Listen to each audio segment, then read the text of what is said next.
Hola, profe, buenos días. Buen día, profe. Buenos días, Hola, profe. profe, buenos días. Bien, bueno, vamos a empezar con la clase del día de hoy. Recuerden que estamos en la unidad número 2, que es legislación sobre higiene y seguridad industrial. Nadie me ha preguntado, pero pues eso es bueno, sobre la sumativa de la 1. Esa tiene que quedar en esta semana. Como ya les dije, será un examen teórico con 10 preguntas de opción múltiple, algo sencillo. Y bueno, pues prácticamente eso sería la 1. Entonces, no puedo atrasarme más. Empiezo con la 2, que ya iniciamos la clase pasada con como una visión general. Y, a ver, espérenme porque alguien me está hablando, déjenle bajo. Ahí está. Y bueno, pues ahora, vamos a empezar ya en forma con la primera parte, que es la Ley Federal del Trabajo. Entonces, me gustaría que alguien me dijera cuál es esta pirámide legislativa en la cual se sustenta la seguridad e higiene. Recuerden que son 4 niveles. ¿Cuál es el primero? Es La Constitución. La Constitución. Ajá, la Constitución en el artículo número 123. 123. Y luego de la Constitución, ¿qué se deriva? Después sigue la ley La Ley federal. Federal del Trabajo. Ajá, que es la que vamos a ver hoy en el título 9.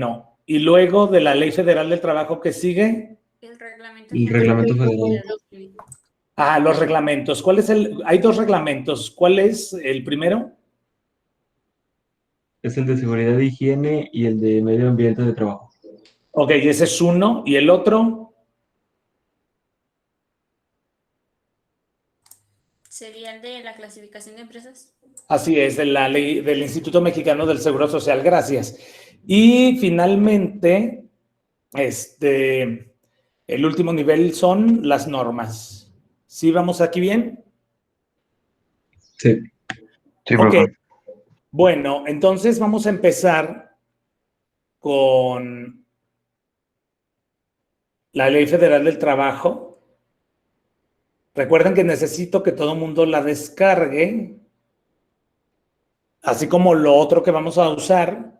Entonces, bueno, voy a empezar con la Ley Federal del Trabajo.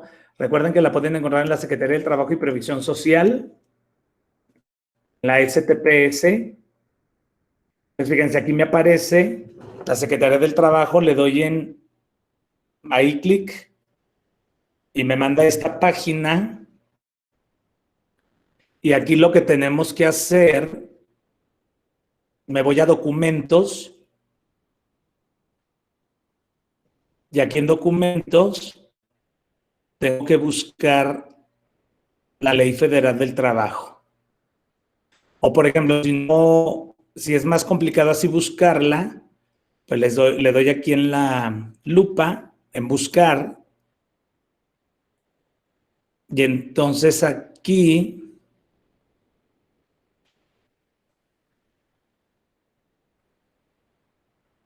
no, pues bien lenta, ¿va? Voy a buscar Ley Federal del Trabajo, México. Miren, aquí está. ¿Cómo sé que, o sea, que es como la versión real? Porque aquí voy a encontrar que este resultado que me da está en www.gov.mx, que es la página del gobierno federal. Entonces aquí yo le doy clic a descargar la Ley Federal del Trabajo. Y pues bueno, la recomendación es que la guarden, ¿no? Entonces, bueno, yo aquí la voy a guardar.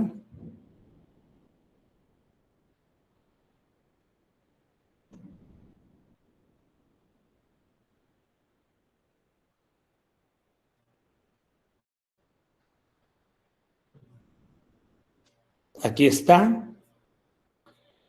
Entonces, necesito que todos la tengan porque la clase del día de hoy lo que vamos a hacer es que vamos a leer y vamos a explicar el título 9, que es el que me interesa, que tiene que ver con la prevención de riesgos de trabajo.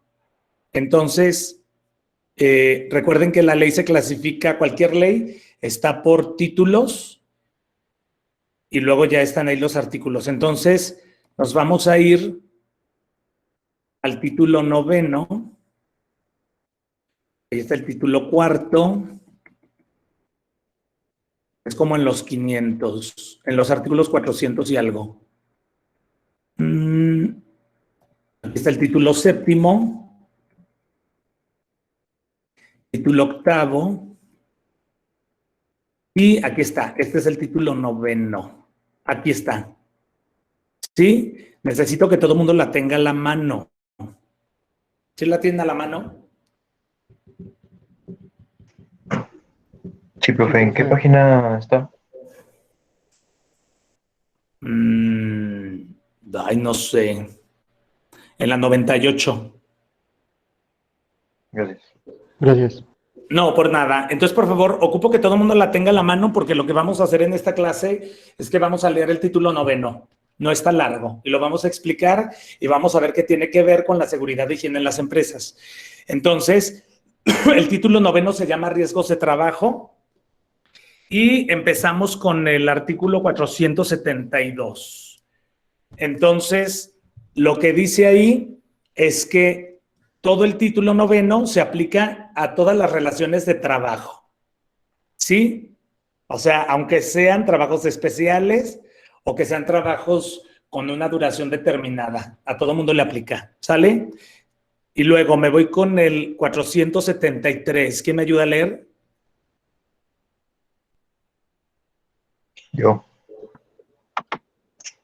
Yo, profe. Pues ya adelante, amigo, no esperen a que yo les diga, sí, ándale.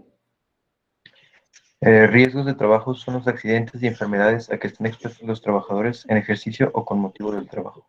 ¿Sí queda claro? Entonces, esa es la definición legal de riesgos de trabajo. Entonces, son todos los accidentes y enfermedades a que están expuestos. Pero fíjense las palabras, dice en ejercicio, o sea, en ejercicio es haciendo el trabajo o con motivo. ¿A qué creen que se refiere la palabra con motivo? Con motivo del trabajo. Que tenga relación. Sí, pero denme como un ejemplo. A que, por ejemplo, si un trabajador se lesiona camino al trabajo, pues no es que estuviera trabajando, pero el motivo fue a que iba a trabajar, por lo tanto sí es un riesgo de trabajo. O, por ejemplo, que tú estás trabajando y te dicen, necesitas ir a la planta que está en Monterrey para una capacitación, y allá en Monterrey te pasa el accidente o la enfermedad, pues entonces es riesgo de trabajo. ¿Sí queda claro? Sí, profe. Ahora, fíjense que dice, riesgos de trabajo son los accidentes y enfermedades a que están expuestos. Todavía no habla de que se hayan realizado. 474, ¿quién me ayuda? Yo, profe. Accidente de trabajo. Es toda lesión orgánica o perturbación funcional, inmediata o posterior. La muerte o la desaparición derivada de un acto delincuencial, producida repentinamente en ejercicio o con motivo del trabajo, cualesquiera que sea el lugar y el tiempo en que se presente. Ok, es que dijiste delincuencial.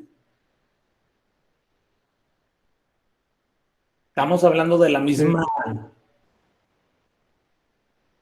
del mismo documento. Pues sí, entré al mismo que usted, dice, o la desaparición.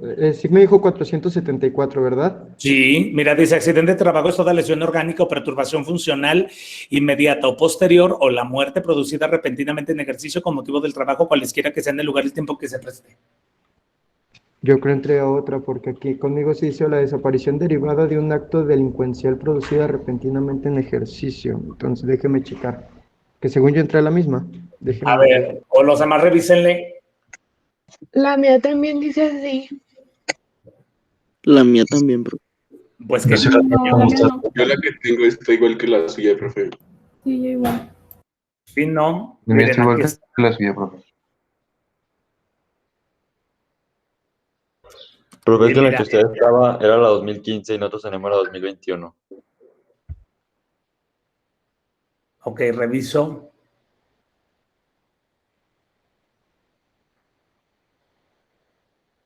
reviso, aquí está. Ok, tienen razón, 2021. Sí, en eso de las leyes hay que tener esto en cuenta. Entonces esta no es. Porque acuérdense que las leyes cambian cuando se les hace alguna reforma. Y por ejemplo, bueno, en este caso,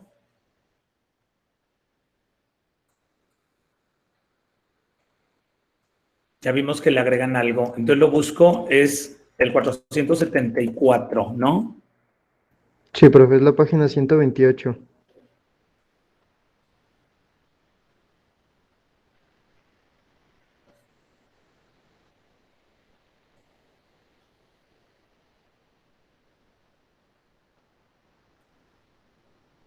No, pues espérenme.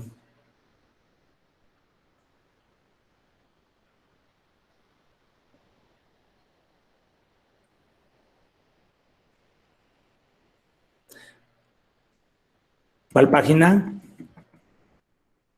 128.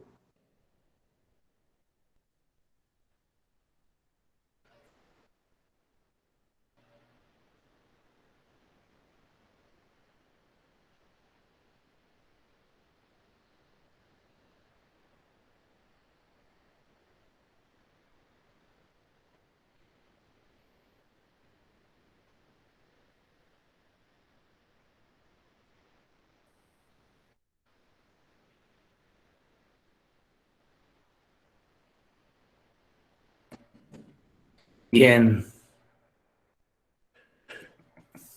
Ya me falta menos. Sí, entonces debemos de tener la misma.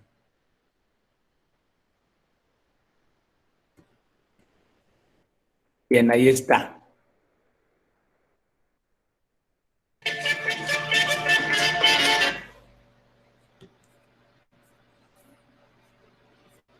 Bien, entonces aquí está. Entonces es la definición de accidente de trabajo. Y entonces accidente de trabajo, bueno, lo que ahorita entonces leía Cícero, entonces fíjense, lo que le agregan es que también es la desaparición derivada de un acto delincuencial. Entonces aquí este es como la reforma, no el agregado. Aquí está en el 18. Entonces, bueno, dice derivada, producida repentinamente en ejercicio con motivo del trabajo, cualesquiera que sean el lugar y el tiempo en que se preste. Por ejemplo, si a mí me mandan a Monterrey, a una planta para hacer algún trabajo y en la noche pasa algo, cuando se supone que estoy dormido o no sé, es accidente de trabajo. ¿Sí queda claro? Sí. Estamos hablando de las comisiones de trabajo. Bien, gracias. Y luego dice, ¿quedan incluidos? Ayúdenme a leer. Quedan incluidos en la definición anterior los accidentes que se produzcan al trasladarse el trabajo directamente de su domicilio al lugar de trabajo y de este a aquel. Era lo que mencionaba una de las compañeras, ¿no? Entonces esos son accidentes de trayecto. Bien, y luego 475, enfermedad de trabajo. ¿Quién me ayuda? Es todo estado patológico derivado de la acción continuada de una causa que tenga su origen o motivo en el trabajo o en el medio en el que el trabajador se vea obligado a prestar sus servicios. Ok, entonces acuérdense que como una enfermedad ocurre a lo largo del tiempo, no es repentina, por eso dice, bueno, estado patológico es una enfermedad. Entonces dice, derivado de la acción continuada, y luego ya que tenga su causa en el medio en el que el trabajador tiene que hacer su trabajo, ¿sí? Y luego hay un bis. ¿Qué dice el bis?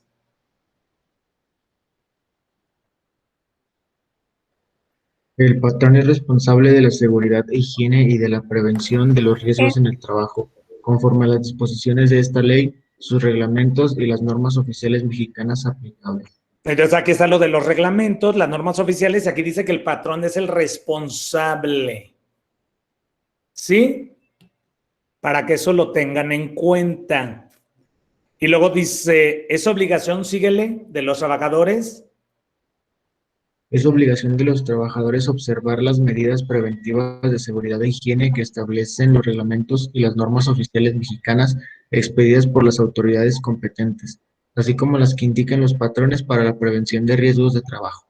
Entonces es obligación del patrón prevenir y del trabajador seguir las normas que debe que hay para que se prevengan los riesgos de trabajo. Acuérdense que riesgos es como la palabra para decir en una sola palabra accidentes y enfermedades, ¿no? Y luego 476. Esto agilidad. Aquí vamos a estar.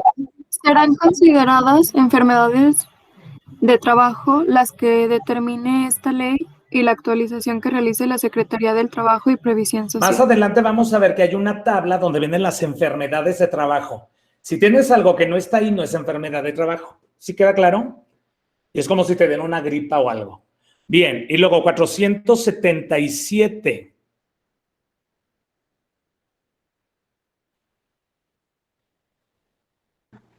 Cuando los riesgos se realizan, pueden producir incapacidad temporal, incapacidad permanente parcial, incapacidad permanente total, la muerte y desaparición derivada de un acto delincuencial. El número 5 ya es como un agregado, ¿no?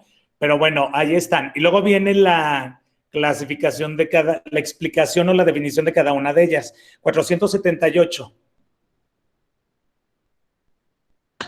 Incapacidad temporal es la pérdida de facultades o aptitudes que imposibilita parcial o totalmente a una persona para desempeñar su trabajo por algún tiempo. Ajá, y aquí está la clave. Por algún tiempo. Entonces, por ejemplo, si yo soy maestro y, por ejemplo, me quedo sin voz o tengo un problema relacionado con las cuerdas vocales, sería una incapacidad temporal. Porque yo voy a volver a hacer mi trabajo después de un tiempo, ¿no? El que sigue, 479. Incapacidad permanente parcial es la disminución de las facultades o aptitudes de una persona para trabajar. Entonces, es la disminución. Entonces, por ejemplo, y fíjense que ahí dice para trabajar, y el anterior dice para desempeñar su trabajo. Si mi trabajo es dar clases y me quedo sin voz, es temporal. Bueno, que me quedara sin voz por un tiempo, pues. Luego, el 479 es la parcial, es la disminución de las facultades para trabajar. O sea, por ejemplo, no sé, me quedo paralítico y tengo que usar silla de ruedas, es una incapacidad permanente parcial. Sí puedo trabajar, pero no como si no tuviera ese problema, pues. Es una disminución en las capacidades. Y luego el 480... Incapacidad permanente. Quien sea.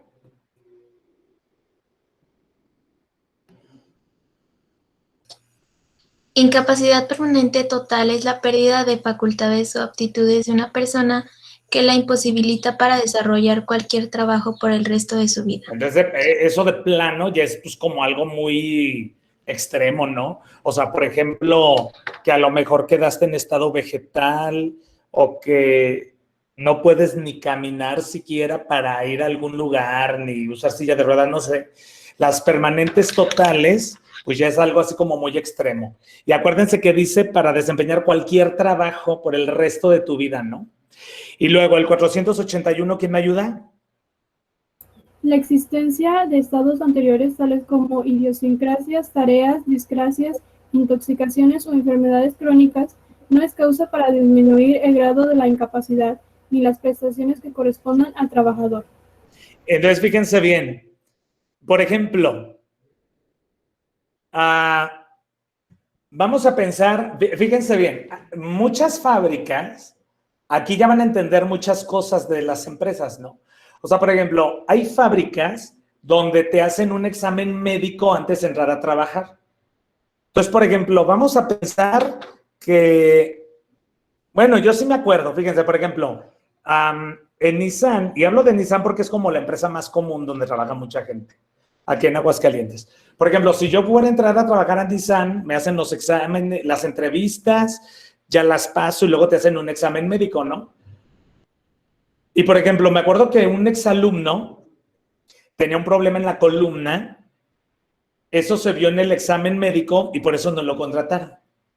Y él estaba muy molesto y me decía, pero yo le decía esto, le decía, lo que pasa es que no te van a contratar porque si tú ya traes una enfermedad crónica y entonces entras ahí a trabajar y en muy poquito tiempo se te agrava y se te vuelve una incapacidad permanente, parcial o una total, entonces la empresa te va a tener que indemnizar. Lo que quieren hacer las empresas es evitar ese costo y por eso no aceptan a esa gente. Hay empresas donde si tienes problemas muy grandes de, por ejemplo, de vista, hay gente que está muy ciega, ¿no? Y no lo digo de manera despectiva, pero por ejemplo, si hay gente que tiene problemas en la vista, pues es lo mismo, o sea, y en la empresa vas a estar trabajando en una computadora o tienes que fijar la vista. Esto pasa también con los operarios, pues obviamente no te van a contratar. Y no te van a contratar porque ya haciendo el trabajo te puede ocasionar una pérdida de una facultad y entonces sería una incapacidad permanente, parcial o total. ¿Quién iba a decir algo? Yo estuve de proveedor en Compass y ahí ellos contrataron, pues tienen su trabajador, su operador, y es ciego y él hace ensambles de piezas. Sí, claro, pero es que él ya entró ciego. O sea, yo me refiero que trajeras como los lentes de botella y que te faltara poquito para quedar ciego. Si la empresa te contrata antes de que te quedes ciego, porque el ciego, el que entra ciego ya está ciego, ¿sí me explico? O sea, acuérdense que las enfermedades de trabajo es cuando tu salud se empieza a mermar conforme va pasando el tiempo. Sí, claro, si yo ya entro en silla de ruedas, pues me van a contratar, pero si todavía no la uso y haciendo ahí el trabajo la voy a usar, ahí sí es la bronca. ¿Sí me explico? Sí. Bien, y luego me voy con el 482. ¿Qué dice? Las consecuencias posteriores de los riesgos de trabajo se tomarán en consideración para determinar el grado de incapacidad. Sí, o sea, por ejemplo, ahí habla mucho del grado de incapacidad. Más adelante vamos a ver que el grado de incapacidad es un porcentaje y ese porcentaje lo decide el médico del IMSS, el médico del seguro. Entonces, por ejemplo, no sé, yo tuve una caída y tuve un problema en la columna y me operaron y ya salí de la operación. Pero a raíz y entonces el médico del IMSS me va a dar un porcentaje de incapacidad y el patrón me tiene que pagar. Entonces, por ejemplo, vamos a pensar que ya pasó un tiempo, pero a consecuencia de esa caída yo ya tengo un problema ahora en los pies o en los brazos o en las manos. Entonces, por ejemplo, yo voy al seguro, el médico me revisa y dice, es que fue a raíz de su caída, entonces el porcentaje va a aumentar, el porcentaje de la incapacidad, a eso se refiere el 482. O sea, no es que ya tuviste la enfermedad o el accidente, ya te dimos el porcentaje de incapacidad, de grado de incapacidad y pues ya ahí quedó. Ya lo que sigue ya no cuenta, no, sí cuenta. A eso se refiere ese artículo, ¿queda claro? Sí. 483. Las indemnizaciones por riesgos de trabajo que produzcan incapacidades se pagarán directamente al trabajador. Ajá, entonces ese a lo que se refiere es que el dinero que te tengan que dar por una incapacidad no se lo van a dar a tu esposa, a tu novia, a un hermano, a tus papás. Se te tiene que pagar a ti directamente. ¿Sí está claro? Sí. Sí. Bueno, ya lo que sigue es que, por ejemplo, si tú tienes incapacidad mental, o sea, ya como que quedaste mal de tu mente, pues entonces se le tiene que pagar. Ahí dice a las personas señaladas en el artículo 501, ese lo vamos a ver más adelante. El 501 son como los familiares, ¿no? Y ahí viene quiénes son. Y en caso de muerte, pues lo que diga el 115, que si ustedes revisan ahí en la ley el 115, se refiere, por ejemplo, a la viuda, a los hijos que quedan todavía como dependientes económicos del trabajador y todo eso. Aquí te tienes que ir a revisar los artículos para entenderlo, ¿no? Bien, 484. Dice, para determinar las indemnizaciones y que se refiere a este título, se tomará como base No, déjalo, voy a buscar el mío. ¿Qué pasa? Si tomara como base... Vean el suyo. Sí, ya lo estoy leyendo el mío. Ah, qué bueno. Se tomará como base el salario diario que perciba el trabajador al ocurrir el riesgo y los aumentos posteriores que correspondan al empleo que desempeñaba, hasta que se determine el grado de la incapacidad, el de la fecha en que se produzca la muerte o el que percibía al momento de su separación de la empresa. Entonces, fíjense, la indemnización es un pago, ¿verdad? Un dinero que se le da al trabajador. Entonces, por ejemplo, el 184 lo que se refiere es que para saber cuánto se te va a pagar,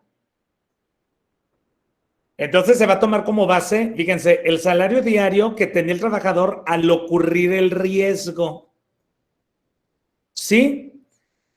Y luego, por ejemplo, dice, y los aumentos posteriores o los que siguen, que correspondan al trabajo que desempeñaba. O sea, por ejemplo, si en mi puesto que yo desempeño hubo un aumento de sueldo, entonces ahora es con el aumento. Dice, hasta que se determine el grado de incapacidad, porque lo que sucede es que una incapacidad puede empezar como temporal y luego se puede hacer parcial y luego se puede hacer total. O se puede quedar en temporal y ya, o en parcial y ya, o llega hasta la total. A eso se refiere. Y luego dice, el de la fecha en que se produzca la muerte, en caso de que se muera, o el que percibía al momento de su separación de la empresa, si es que ya la empresa decide despedirlo. ¿Sí queda claro?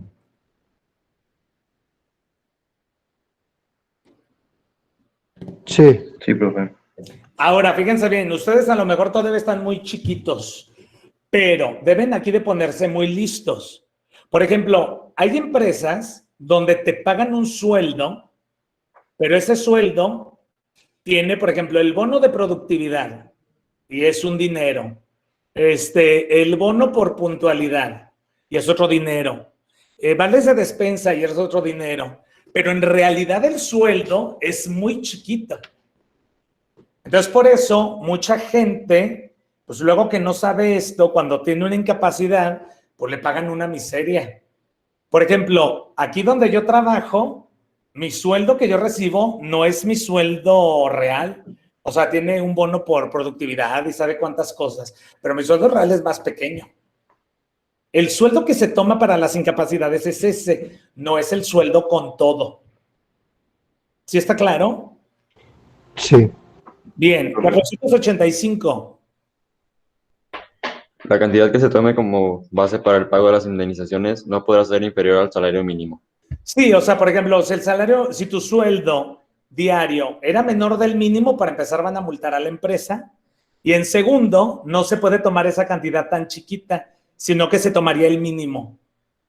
¿Sí? ¿Sí? Sí, profe. Sí, profe. 486, ¿quién me ayuda?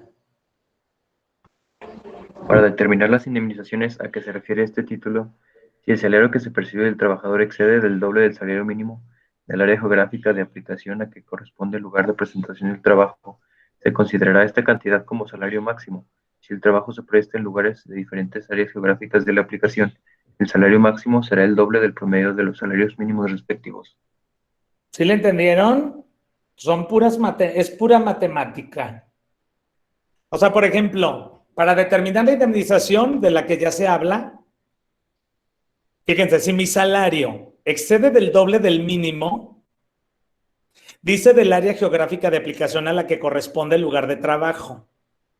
O sea, por ejemplo, creo que en México ya nada más hay una zona de salario mínimo y hay dos. Una es la frontera norte y otra es todo el país. Antes había tres, pero ya dejaron una y hay una segunda que es para la gente que trabaja en la frontera norte. Entonces, por ejemplo, si mi salario, el que yo les dije, el que gano realmente, mi salario, es más del doble del mínimo. Por ejemplo, ¿en cuánto está el salario mínimo? Les digo que ya todo está en el teléfono. Miren, vamos a buscar. Salario mínimo México 2021. Obviamente busquen páginas oficiales, ¿no? Miren, aquí está la del gobierno. Entonces, fíjense. el salario mínimo, aquí está. A partir del 1 de 2021 se incrementan, aquí está, en 2 zonas, es lo que les digo, que es el resto del país y la norte, y la frontera norte. Entonces, por ejemplo, aquí está, en la frontera el salario mínimo es de 213 pesos diarios. Y en el resto del país, aquí está, es 141 pesos. Entonces, por ejemplo, el doble, vamos con el del resto del país, el doble serían 282, ¿no? En números cerrados. Si yo gano más de 282 pesos diarios, entonces no me van a indemnizar por ejemplo, si yo ganara diario 500 pesos, no me van a indemnizar con 500. Van a tomar 282 pesos. ¿Sí queda claro? Sí. O sea, ¿por qué hacen esto? O alguien puede decir, no, pues eso está mal. Bueno, lo que pasa es que ahora ponte del lado del empresario. O sea, por ejemplo, si tú tienes gente que gana, por ejemplo, diario, 5,000 pesos, pues imagínate, es un dineral el que le tendrías que pagar de indemnización. Entonces, bueno, lo que dice la ley es, bueno, vamos parejos, es el doble el tope máximo. Pero eso así dice, esa cantidad va a ser el máximo. Y habla de si yo trabajara en 2 lugares. O sea, por ejemplo, vamos a pensar que yo aquí trabajo en Aguascalientes, pero me mandan a hacer trabajos también a Ciudad Juárez, que es la frontera. Entonces, lo que dice, ¿cuál de los 2 tomo como el mínimo? Entonces, lo que dice aquí la ley es que si yo trabajo en 2 lugares con salario diferente, va a ser el doble del promedio. Saco el promedio, lo multiplico por 2 y ese es mi máximo. ¿Sí queda claro?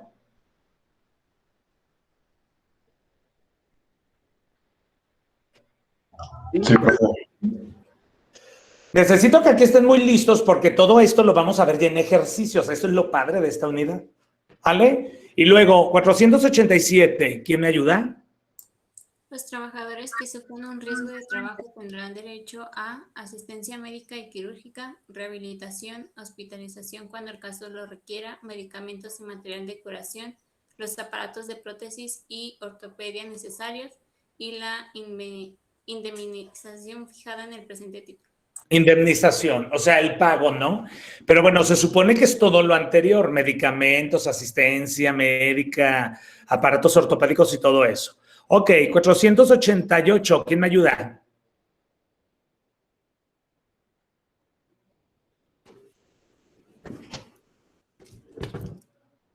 Denle prisa para no perder tiempo, ya perdí como 10 segundos. El patrón queda exceptuado de las obligaciones que determina el artículo anterior en los casos y con las modalidades siguientes. Ajá, entonces fíjate bien, vámonos una por una. Fíjense en qué casos el patrón queda exceptuado, o sea, que no se va a hacer cargo. El primero. Si el accidente ocurre encontrándose el trabajador en estado de embriaguez. O sea, para la gente que es borrachita o que tiene el vicio del alcohol, por eso las empresas no te dejan entrar. Y si aún así tú entras y sufres el accidente, por estar en estado de embriaguez, no vas a recibir nada. ¿Sí? Segundo. Si el accidente ocurre encontrándose el trabajador bajo la acción de algún narcótico o droga enervante, salvo que exista prescripción médica y que el trabajador hubiese puesto el hecho en conocimiento del patrón y le hubiese presentado la prescripción suscrita por el médico. Sí, o sea, por ejemplo, si alguien le hace las drogas, cristal, foco, coca y todas esas porquerías, y así entra y se accidenta, pierde todo. Pero hay medicina que es muy fuerte como una droga y la tiene que tomar. Pero si el trabajador nunca le avisó al médico de la empresa, nunca le avisó a su supervisor o a su jefe, con la receta como ahí dice, y sobre el accidente también no le pagan nada. Entonces por eso tienes que enterar. ¿Esto por qué lo tenemos que saber los ingenieros industriales? Porque ustedes van a tener gente a su cargo. Entonces tienen que saber todo esto por si llega a haber un accidente. Y también ya como tú, como trabajador, ¿no? Ok, y luego el tercero. Si el trabajador se ocasiona intencionalmente una lesión por sí solo o de acuerdo con otra persona. ¿Se acuerdan cuando les conté de este operario que iban a hacer los 15 años de su hija, no? Y dijo, pues dicen que dan tanto por un dedo, me cortó el dedo chiquito. Y entonces este dedo lo puso en una sierra para que se lo cortara. Y entonces ya dijo que había sido un accidente, pero se hizo la investigación del accidente, eso lo vamos a ver en la unidad 3, y pues se determinó que era mentira, que se lo había causado adrede. Entonces no recibió nada y lo corrieron. O si te pones de acuerdo con alguien más, tú me avientas y como que esto me pasaba, ¿no? Y luego 4. Si la incapacidad es el resultado de alguna riña o intento de suicidio. Porque luego hay gente que se pelea en las plantas a golpes y no sé, alguien aventó a otro o lo mató. Entonces alguien dice, es accidente de trabajo. No, si fue en riña, no. O si se intentó suicidar, ¿verdad? Bien. ¿Y luego qué más dice? El patrón queda en todo caso obligado a prestar los primeros auxilios y a cuidar del traslado del trabajador a su domicilio o a un centro médico. Para que esto lo sepan, tú eres supervisor y se te accidentó alguien. Y entonces alguien dice, no, pues andaba borracho, entonces hay que se muera. No, luego entonces tú te metes en un problema legal. Tienes la obligación de que le presten los primeros auxilios, le abren la ambulancia y que se lo lleven a su domicilio o al centro médico que él quiera y ahí se acabó. Pero tienes esa responsabilidad como patrón, ¿no? Bien, 489.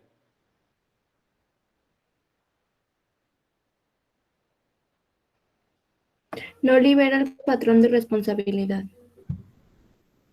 1. Que el trabajador explícita o incomplacientemente hubiese asumido los riesgos de trabajo.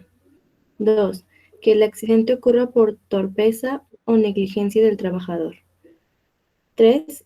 Que el accidente sea causado por imprudencia o negligencia de algún compañero de trabajo o de una tercera persona. Entonces, fíjense bien, por ejemplo, el patrón es responsable, o sea, no se puede deslindar como en los casos anteriores. Aquí no se puede deslindar uno. Dice, si el trabajador escribe o dice o se echa la culpa. O sea, por ejemplo, yo me corté un dedo. No, pero es que fue mi culpa, yo no quiero meter en problemas a la empresa. Pues aunque lo ponga por escrito y lo diga, el patrón tiene que indemnizarlo. El segundo se refiere a que pues hay gente que es muy distraída, ¿no? Muy taruga. Entonces, por ejemplo, si por distracción, porque se te fue la mente a algún lado, estabas pensando en el novio que te cortó, que ya te van a correr de tu casa o que a la salida te van a partir tu mandarina, los operarios, y tú estás distraído en eso y te accidentas, eso no cuenta para que digan, no, pues el patrón no me va a indemnizar, no, te tiene que indemnizar. Y el último se refiere a que, por ejemplo, te hayas accidentado por otra persona, como el caso que yo les decía que pasó aquí en un laboratorio, ¿no? Entonces, por ejemplo, un chavo estaba usando el torno, abre la guarda de seguridad antes de tiempo, el torno todavía estaba girando la pieza, y entonces la pieza sale volando y le da a una chava casi por el ojo. Bueno, si eso hubiera ocurrido en un trabajo, entonces el patrón sí tiene que dar indemnización y atención médica y todo eso al accidentado, aunque haya sido culpa de otro. ¿Sí me explicó? ¿Sí me explicó? Sí. Bien, 490.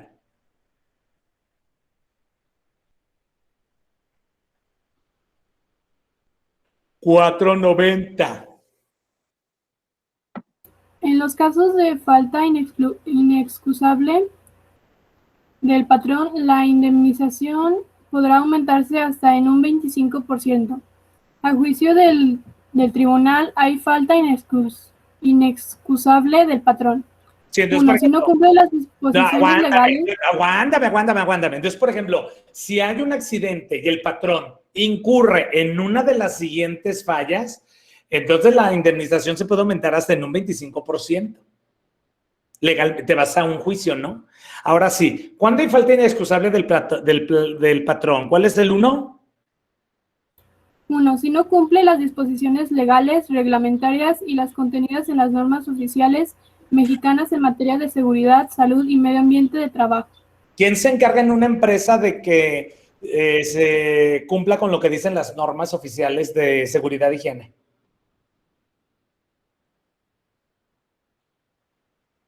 El doctor. No, bueno, él también, pero ¿quién más? El patrón. ¿Podría ser recursos humanos?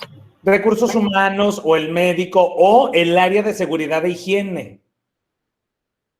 Y por lo general en el área de seguridad e higiene o tienen a alguien de recursos humanos o tienen a un ingeniero industrial. Entonces, tú vas a ser el responsable de que se cumplan todas las normas y leyes en materia de seguridad e higiene. Por eso es muy importante esta materia y que lo conozcan. Si se comprueba que alguien se accidentó, pero no había guarda de seguridad y la norma decía que debía de haber, y se comprueba, la indemnización aumenta en un 25%. Y luego el 2. Si habiéndose realizado accidentes anteriores, no adopta las medidas adecuadas para evitar su repetición.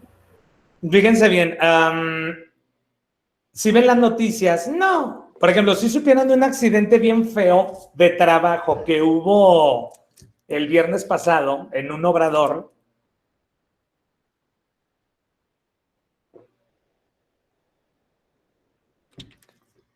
No, nadie. Fíjense que ya voy a empezar a preguntar las noticias y voy a empezar a dar puntos y a quitar para que ya a fuerza vean las noticias. El viernes pasado en un obrador, ¿sí saben lo que es un obrador? Sí, de carne. Ajá, ¿qué hacen ahí? La cortan. Es como un rastro, ¿no? Entonces, por ejemplo, llega la carne de los animales y la cortan y luego ya de ahí se van las carnicerías. Entonces, por ejemplo, en un obrador la semana pasada, el viernes, una persona se le rebanaron los dedos así, tras, creo que los 4, por una negligencia. Yo dije, este es para la materia. Bien. Si en esa empresa, en ese obrador, alguien ya se había rebanado también los dedos por lo mismo, porque esta persona se distrajo. Si ya alguien se hubiera rebanado los 4 dedos antes, otra persona, y no hubiera como una evidencia de que se había capacitado el personal, que se le había dicho, ¿saben qué? Es que tienen que pensar bien lo que están haciendo cuando están cortando con la sierra, bla, bla, bla, usa tus guantes. Si no hay evidencia de que hubo una capacitación después del accidente primero y vuelve a haber otro, la indemnización sube al doble, no al 25%, que es lo que dice la ley. Eso se refiere el 2. El 3. Si no adopta las medidas preventivas recomendadas por las comisiones creadas por los trabajadores y los patrones o por las autoridades del trabajo. Entonces yo les decía en una de las clases que la Secretaría del Trabajo y Previsión Social tiene comisiones, tiene como inspectores que van a las empresas para ver que se cumplan las normas. Entonces, por ejemplo, no sé, yo fui a una empresa y le dije, ¿sabes qué empresa tienes estas 3 fallas en tu seguridad de higiene? Tienes tanto tiempo para corregirlas. Y no las corrige la empresa y pasa un accidente y se comprueba que ya había una advertencia previa, entonces la indemnización aumenta. Y luego el 4.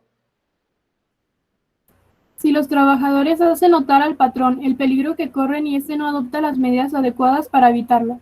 Así es. Por ejemplo, tú le informas a tu jefe o a quien sigue, oye, o te informan a ti los operarios, oye, fíjate que en esta máquina como que no se detiene completamente cuando uno le va a dar el mantenimiento.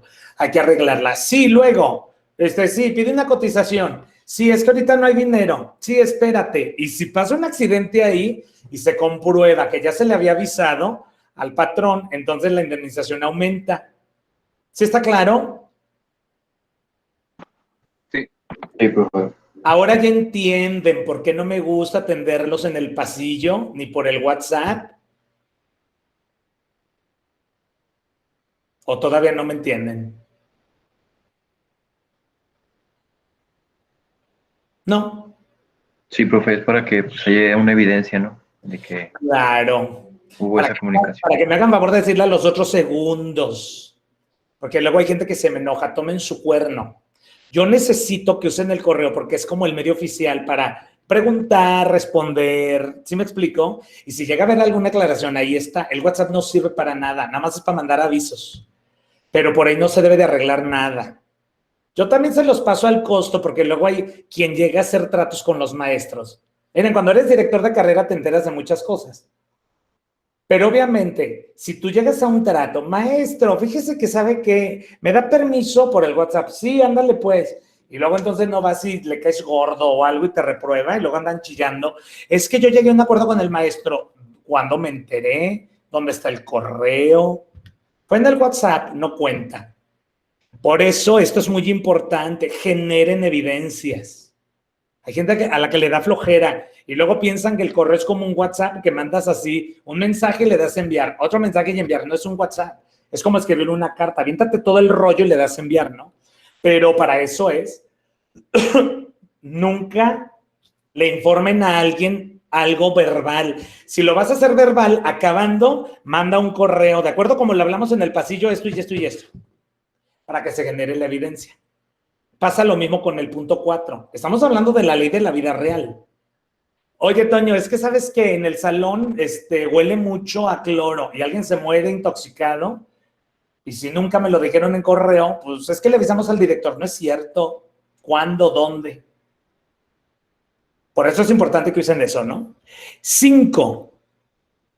Si concurren circunstancias análogas de la misma gravedad a las mencionadas en las fracciones anteriores. Sí, o sea, por ejemplo, que pasó algo similar, ¿no? Y se dio aviso y no se hizo y ya hay accidente, aumenta 25% la indemnización. Gracias. 491.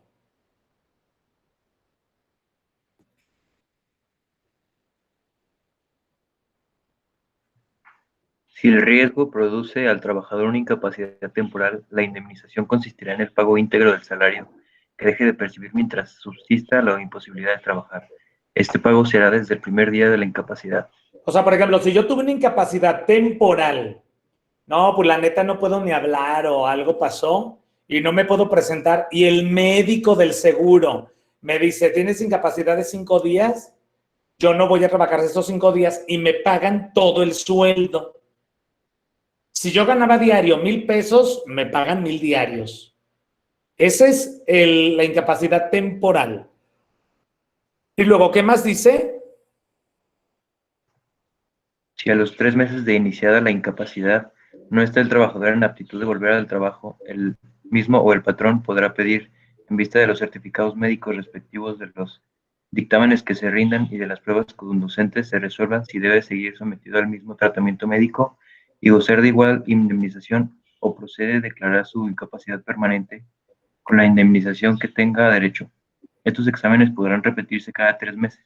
El trabajador percibirá su salario hasta que se declare su incapacidad permanente y se determine la indemnización a que tenga derecho. Sí, o sea, fíjense bien. Por ejemplo, en una empresa a una persona le dio un derrame cerebral. Entonces, bueno, para los que no saben qué es un derrame cerebral, pues por ahí hay que buscar. Pero bueno, una consecuencia de un derrame cerebral es que te quedas en cama, no puedes mover el cuerpo, la recuperación es muy lenta. Hay gente que se alcanza a recuperar de milagro. Entonces, por ejemplo, pues tuve un derrame cerebral, no puedo ir a trabajar. Y ese derrame cerebral ocurrió por mi trabajo. Porque si te pasa el accidente un domingo y tú no vas a trabajar los domingos, no es incapacidad, ¿eh? ¿Sí queda esto claro? Entonces, por ejemplo, fue a consecuencia del trabajo, se comprobó. Entonces, el médico dice, es una incapacidad temporal porque va a pasar la recuperación y va a volver. Entonces, el trabajador va a seguir ganando su sueldo íntegro, todo, ¿no? Pero a los 3 meses, si todavía no puede volver a trabajar, esto lo hacen por lo general la empresa, porque obviamente al trabajador le conviene que le sigan pagando lo mismo toda la vida. Entonces, por ejemplo, el patrón puede decir, no, a los 3 meses yo quiero que vayas al seguro, te vuelvan a revisar para que digan si es incapacidad permanente, parcial o total, o si todavía sigue siendo temporal. Y si el médico dice es temporal, entonces le siguen pagando su sueldo completo, otros 3 meses. Y si sigue igual, otra revisión y así. Pero tiene que llegar un punto en el que, de acuerdo por la enfermedad o el accidente, pues ya diga el médico del IMSS, no, ¿sabes qué? Esto es permanente parcial. Y ya no se le va a pagar todo el sueldo, ya se le va a pagar lo que dice la permanente parcial, que es el siguiente artículo, o la permanente total. ¿Sí queda esto claro? ¿Hay alguna pregunta?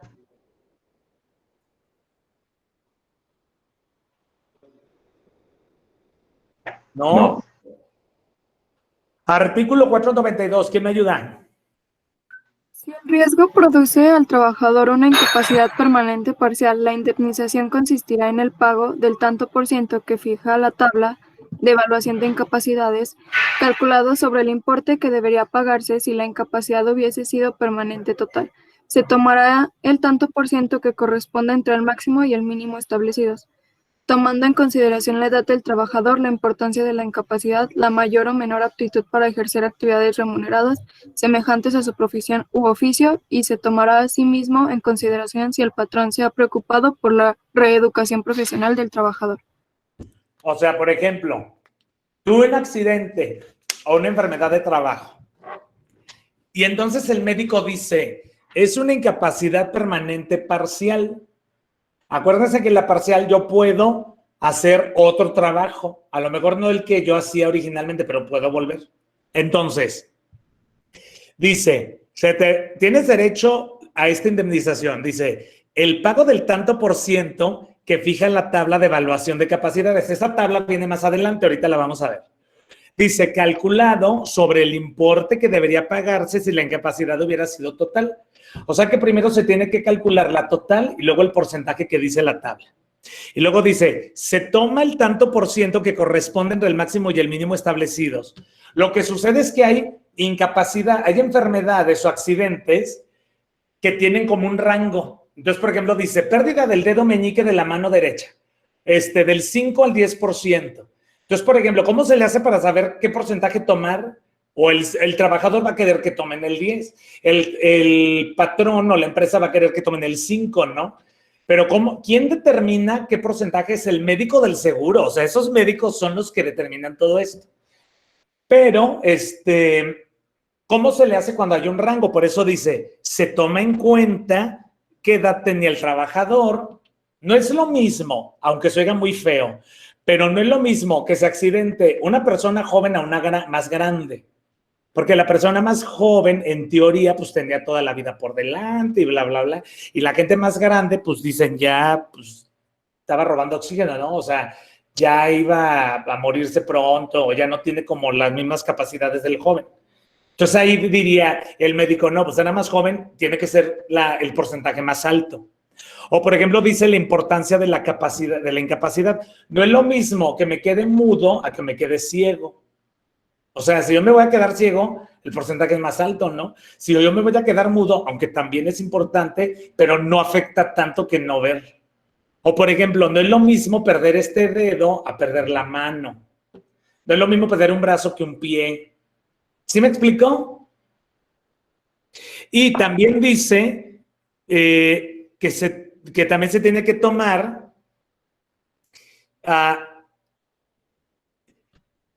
eso de la mayor o menor aptitud para ejercer actividades remuneradas semejantes a la profesión del oficio. O sea, por ejemplo, si yo doy clases y uso mi voz para dar clases y me quedo mudo, entonces, por ejemplo, si yo quisiera trabajar de locutor en una estación de radio, pues tampoco voy a poder. Entonces dices, bueno, a ver, vamos a ver qué otras actividades podría hacer con la voz. Y ahí se determina y se dice, ¿es muy grave? ¿Es menos grave? Está el porcentaje. Eso lo determina el médico. ¿Sí queda claro? Si hay alguna pregunta o duda, díganme. Necesito que participen porque están bien mudos. ¿Sí? Sí, profe. 493. Si la incapacidad parcial consiste en la pérdida absoluta de las facultades o aptitudes del trabajador para desempeñar su profesión, el tribunal podrá aumentar la indemnización hasta el monto de la que corresponda por incapacidad permanente total, tomando en consideración la importancia de la profesión y la posibilidad de desempeñar una de categoría similar, susceptible de producirle ingresos semejantes. Por ejemplo, yo soy maestro y perdí un brazo, pues es incapacidad permanente parcial. Puede hacer otros trabajos, ¿no? Pero ya no tengo las capacidades que tenía antes, las completas. Entonces, por ejemplo, y ahí queda la indemnización en lo que dice el 492. Pero, por ejemplo, si yo me quedara mudo, entonces como ya no voy a poder hacer mi profesión, entonces la indemnización la pueden aumentar hasta llegar a la total. Ahí dice, tomando en consideración la importancia de la profesión y la posibilidad de desempeñar una de categoría similar, susceptible de producirle ingresos semejantes. O sea, por ejemplo, no ganaría lo mismo de maestro que de vendedor en las calles, ¿verdad? Como de los que están hablando y venga a comprar no sé qué. Entonces ahí dices, a ver, ¿cuál era más importante y qué otra actividad va a poder realizar o no? A eso se refiere el 493. 494. El patrón estará obligado a pagar una cantidad mayor de la que corresponda a la incapacidad permanente total, aunque se reúnan dos incapacidades. Sí, o sea, por ejemplo, yo puedo tener un accidente y ya, tuve incapacidad permanente parcial y ya me paga algo el patrón. Y luego, por ejemplo, me vuelvo a accidentar, tengo otra incapacidad permanente. Entonces, por ejemplo, alguien dice, pues se suman y la suma me da 1,000 pesos al mes. Pero, por ejemplo, si hubiera sido una total, una permanente total, eran 80, pues entonces el patrón te va a pagar 80. No se van acumulando. ¿Sí me explico? O sea, por ejemplo, yo perdí un brazo y ahora perdí un pie. Si se sacara el porcentaje de indemnización que me tendría que pagar la empresa, resulta que da más que si hubiera sido una permanente total. Entonces, el tope es la total. ¿Sí está claro? Sí, profe. Tomen nota, porque todo esto lo vamos a ver en los ejercicios. Y luego, 495. ¿Quién me ayuda? Si el riesgo produce al trabajador una incapacidad Sígale. permanente total, la indemnización consistirá en una cantidad equivalente al importe de 1,095 días de salario. Entonces, por ejemplo, si la incapacidad es total, o sea, permanente total es que de plano no puedes hacer nada. La indemnización consiste en 1,095 días de salario. ¿Cuántos días tiene un año?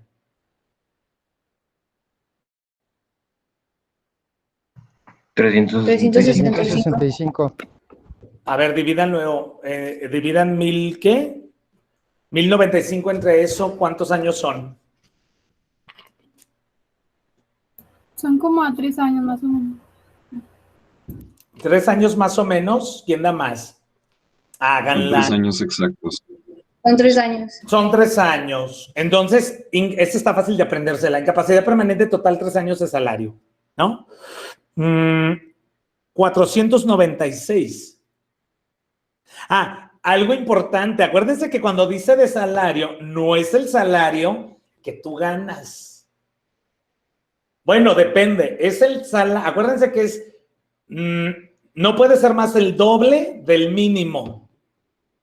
O sea, lo más que podría recibir una persona que, por ejemplo, yo gano, no sé, 2 pesos diarios. Entonces ya vimos que no puede ser más el doble del mínimo. ¿Cuánto es el mínimo aquí? 141.70 por 2. Hagan la cuenta. Hagan la... 283 pesos. Bueno, 283.4 pesos. Ok, 283.4. Eso es en un día. Ahora, por 1,095 días.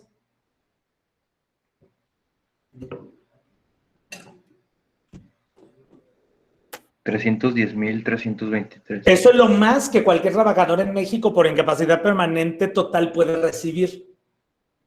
La empresa ya no te va a pagar tu sueldo y te despide, ¿verdad? Ya no trabajas con ellos. Y alguien puede decir, pues es mucho dinero. Claro que no, 300,000 pesos hoy en día no son nada. Entonces está bien cañón todo esto, ¿no? Por eso es mejor no accidentarte. Bien. 496. Sí, porque alguien puede decir, pues yo gano 1,000 pesos diarios, es un dineral. No, tomen su cuerno. Es el doble del mínimo. Es lo que dice la ley. 496. ¿Quién me ayuda? Las indemnizaciones que debe percibir el trabajador en los casos de incapacidad permanente, parcial o total, le serán pagadas íntegras sin que se haga deducción. Íntegras. Es que no veo. Sin que se haga deducción de los salarios que percibió durante el periodo de incapacidad temporal. Sí, o sea, por ejemplo, es que alguien puede decir, un trabajador puede decir, un patrón, te tengo que pagar 100,000 pesos. Y entonces dice, bueno, pero te voy a descontar 15,000 pesos que te estuve pagando mientras era temporal, hasta que el médico dijo, es parcial. No se puede descontar. ¿Sí? Si no me entienden, díganme. Yo sigo avanzando, ¿eh? Les digo que en la 2 mucha gente se me va al baile. Vámonos con el 497. ¿Quién me ayuda? Dentro de los 2 años siguientes al en que se hubiese fijado el grado de incapacidad, podrá el trabajador o el patrón solicitar la revisión del grado. Si se comprueba una agravación o una atenuación posterior. Entonces, fíjense bien. Si un trabajador tiene incapacidad permanente total, ya le dan sus 3 años de salario y ya se acabó, ya el patrón no le va a dar nada. Y ya, pues obviamente lo liquidan y ya, adiós. Si fuera una incapacidad temporal, pues mientras te recuperas, te siguen pagando tu sueldo completo. Ese sí es completo y luego ya regresas a trabajar. Si es incapacidad permanente parcial, la parcial, acuérdense que es la disminución de las facultades, pero cuando ya te recuperas, ya regresas al trabajo. Pero el patrón, mientras ocurra esa incapacidad, te tiene que seguir pagando siempre. Esa sí nunca se acaba. Entonces, por ejemplo, lo que dice ahí es, el médico del seguro me dijo, tu incapacidad es del 70% y no me recupero y me sigue pagando la empresa. Entonces, por ejemplo, a los 2 años puede decir el patrón, no, yo me siento peor, revísame de nuevo para ver si aumentó. Entonces, por ejemplo, el médico dice, sí, estás más malo, es 75. Y el patrón tiene que pagarle todo eso. Pero también el patrón puede decir, no, ya está mejor, se está recuperando, revísalo. Y puede disminuir. Por eso dice que se puede solicitar una revisión del grado. Pero eso es a los 2 años siguientes en que se fijó el grado de la incapacidad. ¿Sí está claro? Lo de los 3 meses es para ver si de temporal, de incapacidad temporal se volvió permanente parcial o total. Esa es otra cosa. Y esta es lo del porcentaje de la permanente parcial o de la total, ¿no? ¿Sí está claro? Sí, profe. ¿Quién sigue? 498. El patrón está obligado a reponer su empleo al trabajador que sufrió un riesgo de trabajo, si está capacitado, siempre que se presente dentro del año siguiente a la fecha en que determinó su incapacidad. No es aplicable lo dispuesto en el párrafo anterior si el trabajador recibió la indemnización por incapacidad permanente total. Es lo que yo les decía, por ejemplo, en la total te dieron tus 3 años de salario y ya, adiós, ya no te contrata la empresa y ya se acabó la relación laboral. Pero si es temporal o parcial, al año tienes que pedirle a la empresa que te vuelva a dar trabajo en otra área, si es que ya no puedes volver a la que tenías. Y la empresa tiene la obligación de acomodarte. Pero si pasa un año y nunca vas, te dan las gracias. Por ejemplo, en una empresa, a la persona que les digo que le dio el derrame cerebral, se aventó el año y tenía incapacidad temporal, no permanente parcial, no temporal, porque sí regresó a trabajar. Entonces tenía temporal y cada 3 meses iban a revisión y el médico decía, todavía no se recupera, todavía no, y fue muy tardado. Pero esta persona se alcanzó a recuperar rápido y al año la empresa le dijo, ¿vuelves? O si no, para ya liquidarte. Y él dijo, yo vuelvo, y regresó y sí pudo estar en su mismo trabajo. Pero si no vuelves al año de que se te determinó la incapacidad, entonces ya el trabajador no está obligado a recibirte de nuevo en la empresa. ¿Sí está claro? Sí, profe. Sí. 499. Si un trabajador víctima de un riesgo no puede desempeñar su trabajo, pero si algún otro, el patrón está obligado a proporcionárselo de conformidad con las disposiciones del contrato colectivo del trabajo. Entonces ya, si yo ya no puedo ser maestro, pero puedo trabajar en cajas o en otro lugar, me tienen que dar trabajo en otro lugar. Es un derecho que tengo como trabajador. Y luego, el 500... Cuando el riesgo traiga como consecuencia la muerte o la desaparición derivada de un acto delincuencial del trabajador, la indemnización comprenderá. Entonces, por ejemplo, ahí es cuando es muerte, ¿no? Entonces, 1. 2 meses de salario por concepto de gastos funerarios. Fíjense bien, permíteme, 2 meses de salario. Ese salario es el salario que yo les digo que es el bruto, no el que ya tiene bono de productividad, bono de puntualidad, premio de no sé qué, bla, no. Es el sueldito nada más que aparece. Por eso cuando ya estén trabajando y les paguen bien los recibos de honorarios, ahí viene. Pero es sobre ese, y tampoco es sobre el mínimo, ¿verdad? Ah, no, perdón, sí es el mínimo. Acuérdense que dice que si superas el mínimo es más el doble, o sea, el doble del mínimo es lo más que te pueden pagar.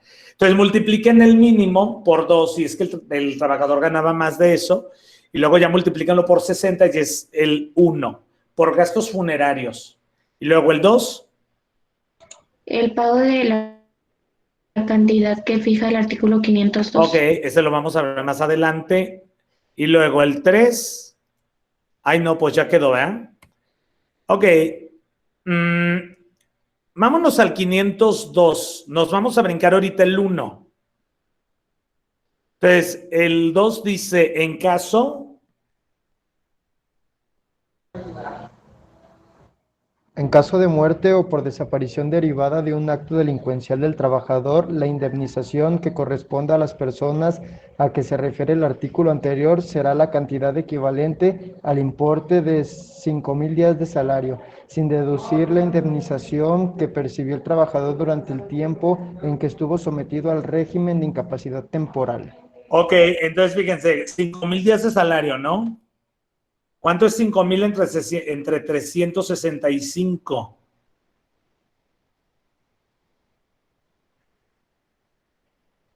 $13.69. Ok, entonces quiere decir que son como 13 años y medio de sueldo, ¿no? Multiplicado por el doble del mínimo. ¿Cuánto es lo máximo que podría recibir alguien que se muere? Siempre y cuando ganara más del mínimo. 3 años. O sea, no, amigo, a la cuenta. ¿Cuánto es el mínimo? Pues aquí está. Yo ganaba 500 pesos diarios. No me van a dar 500 diarios por 5,000 días, ¿no? Dice la ley que es el doble del mínimo. Si lo supera. Entonces, ¿cuánto es?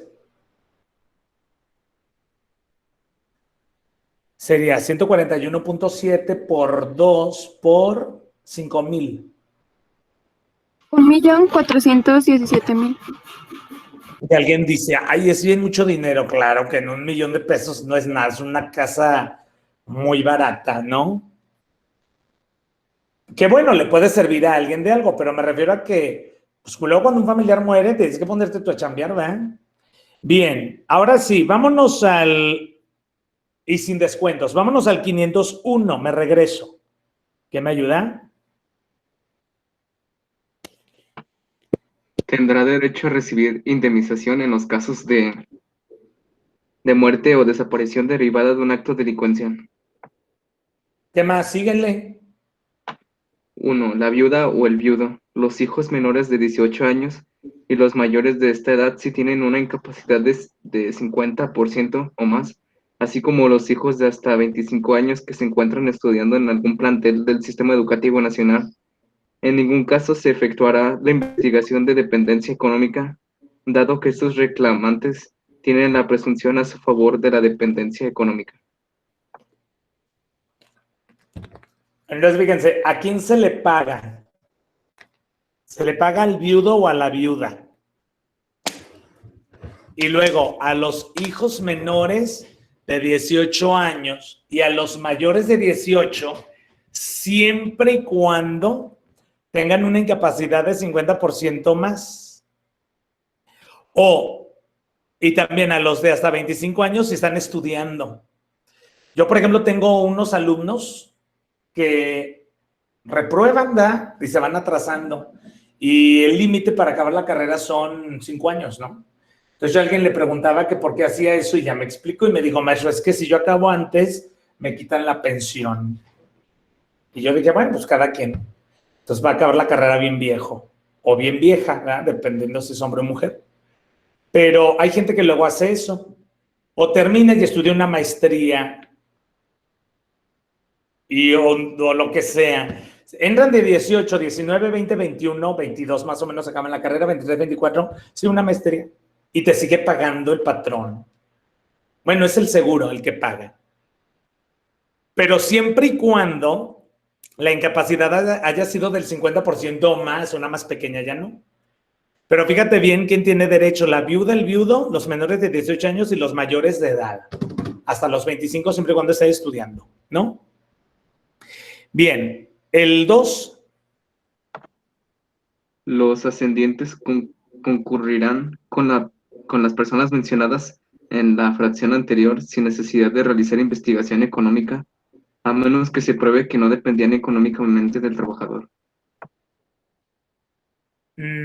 Ay, perdón, disculpa, vuélveme a decir. Es que me perdí en algo. A ver, espérame que me están dando lata. Ya, dime. ¿Lo vuelvo a decir? Sí, por favor. Ok. Los ascendientes concurrirán con las personas mencionadas en la fracción anterior sin necesidad de realizar investigación económica, a menos que se pruebe que no dependían económicamente del trabajador. ¿Sí saben qué es un ascendiente? No, yo no. Sí, puede ser un papá o un abuelo, ¿no? Sí, o sea, por ejemplo, ascendiente es alguien, descendiente soy, por ejemplo, yo soy el descendiente de mis papás.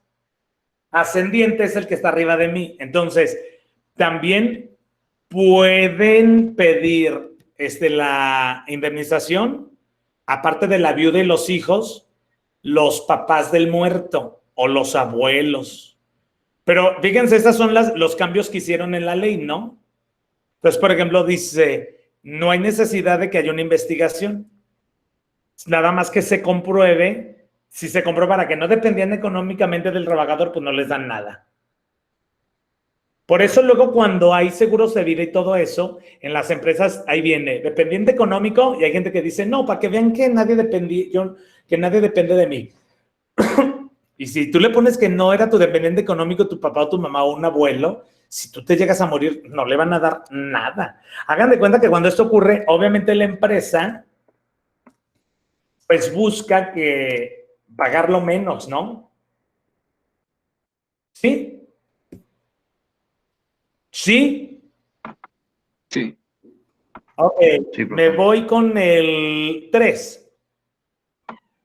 A falta de cónyuge superstite, concurrirá con las personas señaladas en las dos fracciones anteriores la persona con quien el trabajador vivió como si fuera su cónyuge durante los 5 años que precedieron inmediatamente a su muerte, o con la que tuvo hijos sin necesidad de realizar investigación económica, siempre que ambos hubieran permanecido libres de matrimonio durante el concubinato.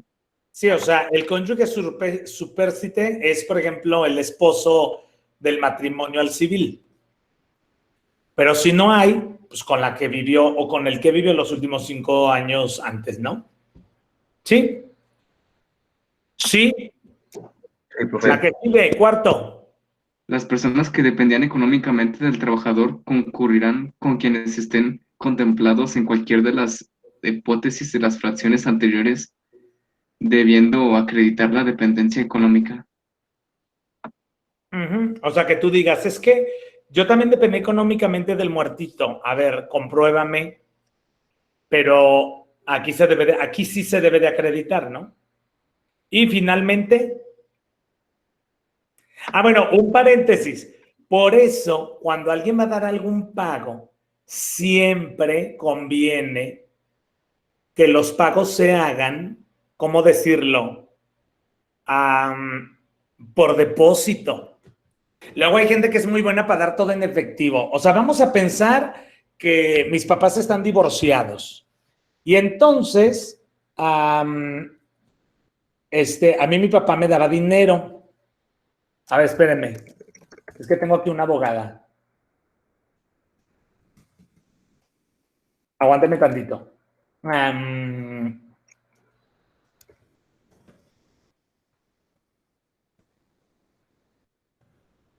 Aguántenme.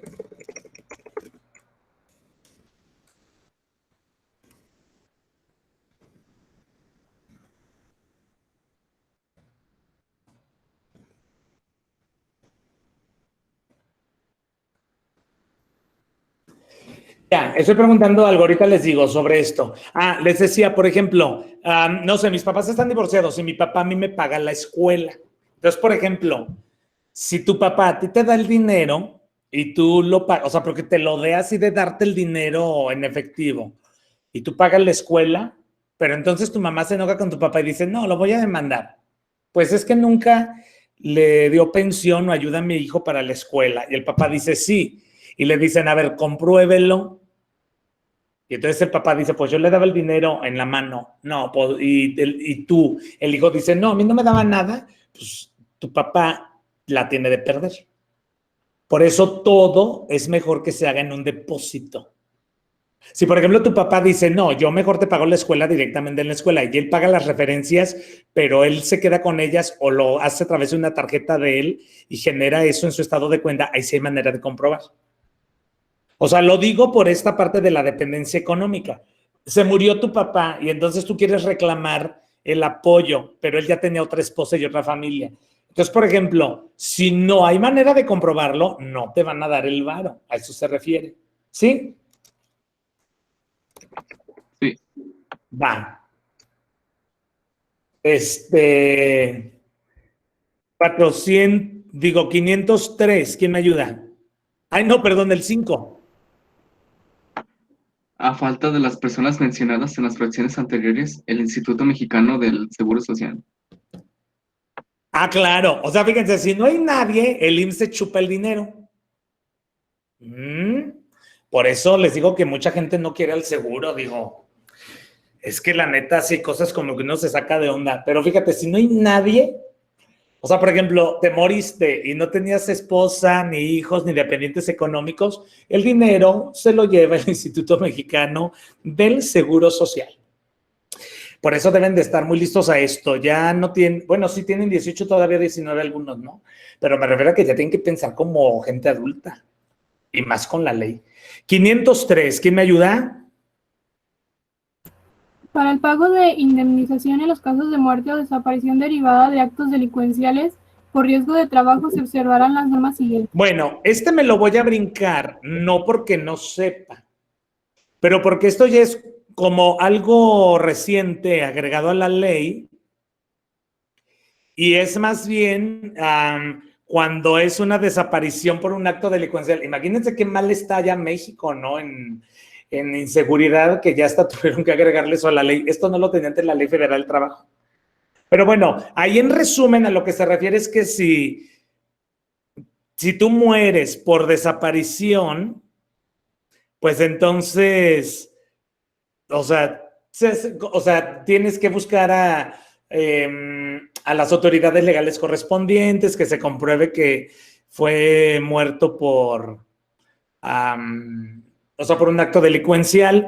Y aparte aquí te dice cómo puede la esposa, los hijos, los dependientes económicos reclamar el pago, ¿no? Entonces, por ejemplo, pues dice que se tiene que avisar en los tableros de la empresa, si no, pues ya en el periódico. Saben que se murió fulano y estamos buscando a los dependientes económicos para pagarle. Y luego ya si no, pues hasta con el acta de matrimonio, de registro civil de nacimiento, o sea, se refiere como a eso, ¿no? Pero esto ya es como más bien para alguien que estudia Derecho. Pero para nosotros, esa parte, por ejemplo, una industrial ya no le tocaría hacerla en una empresa, lo hace un abogado. Me voy al 504, este sí me interesa. ¿Quién me ayuda?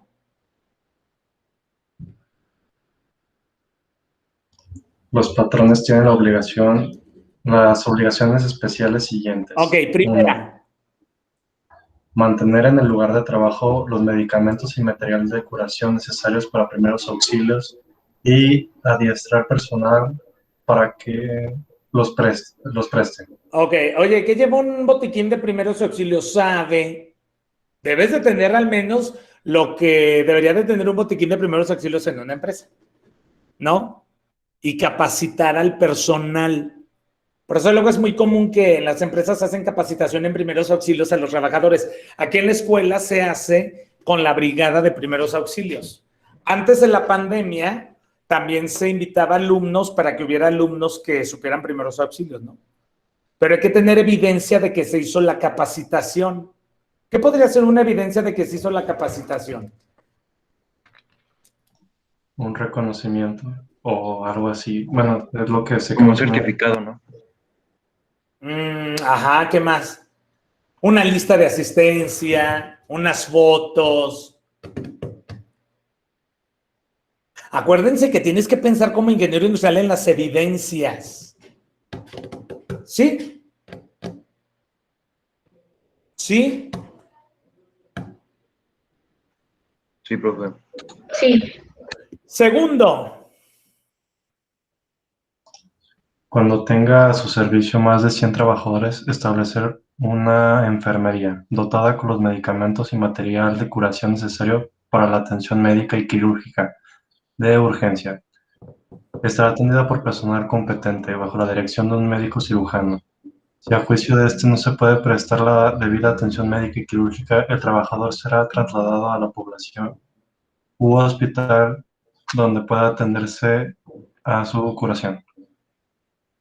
O sea, por ejemplo, fíjense, por eso las enfermerías no son como por, ay, mira, qué bueno es el patrón, no importa a la gente, no es cierto, es porque lo pide la ley.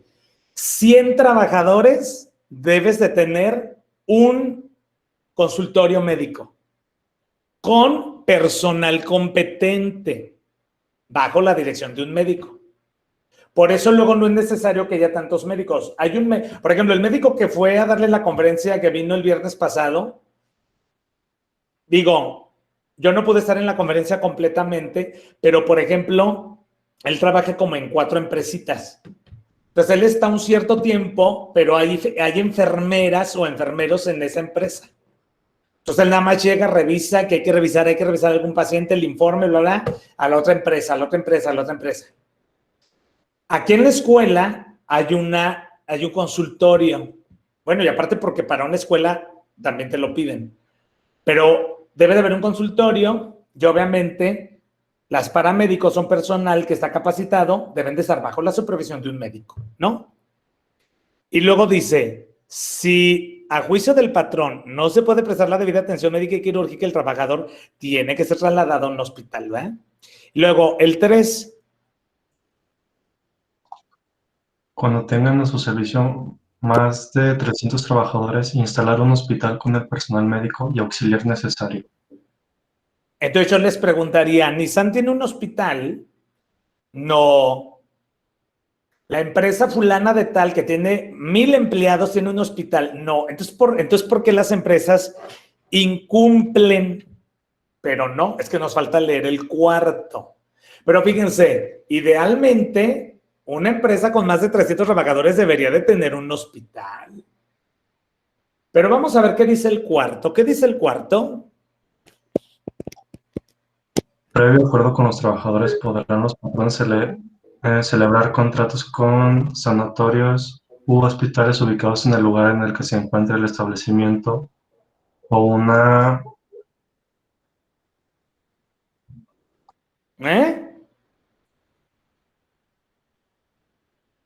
¿Qué pasó? Es que sí me estaba apoyando del que usted tenía. No, amigo, pues descárgalo. Entonces, ¿cómo te voy a obligar para que lo tengas en tu teléfono, en tu computadora y ya lo leas tú solo? Pues tengo que obligarlos, discúlpenme, y que quede en la grabación de evidencia. ¿Quién sí la tiene descargada? Descárguenla. La van a ocupar para leer. No para que se la aprendan de memoria, pero necesito que ya la sepan ojear. ¿Quién sí la tiene descargada? Yo la leo. Yo. Ok, continúa, Leslie. Ok. O una... Bueno, ¿le sigo a donde se quedó? No, le vuelve a leer el 4 desde el principio. Ok. Previo acuerdo a los trabajadores, podrán los patrones celebrar contratos con sanitarios u hospitales ubicados. Sanitarios no, sanatorios. Sanatorios, perdón. U hospitales ubicados en lugar que se encuentre el establecimiento u una distancia que permita al traslado rápido y cómodo de los trabajadores para que presenten los servicios presten los servicios a que se refieren los dos para acciones anteriores. Ok, por ejemplo, el 2 dice, si tiene más de 100 trabajadores debe de haber una enfermería. Si tiene más de 300, un hospital. Pero si se ponen de acuerdo los trabajadores con los patrones, pueden llegar a un acuerdo y contratar los servicios de un sanatorio o un hospital. Bueno, eso de que a una distancia que permite traslado rápido, pues como que no. Esto es como, por ejemplo, los que tienen seguros, ¿cómo se llama esta cosa? Los gastos médicos mayores, puede ser un ejemplo. Tuve un accidente, llévenselo a Star Médica. Pero cuando veamos la ley del seguro, van a ver que la ley del IMSS dice que todos de manera obligatoria tienen que contratar sus servicios con ellos. Entonces ahí es donde, esa es la razón por la cual, aunque una empresa no tenga consultorio u hospital, si tienes un contrato o llegas a un acuerdo con los trabajadores para algún servicio, algún hospital, un sanatorio o el IMSS, no aplica. Por eso mucha gente critica esta ley, ¿no? Ya está como rara y vieja. Quinto. Dar aviso escrito o por medios electrónicos a la Secretaría del Trabajo y Previsión Social, al Inspector del Trabajo y al Tribunal, dentro de las 72 horas siguientes, de los accidentes que ocurran, proporcionando los siguientes datos y ejemplos. ¿Ejemplos? Elementos, perdón. Ok, entonces, por ejemplo, ahí va. Cuando veamos investigación del accidente en la unidad número 3, se tienen que acordar de este artículo.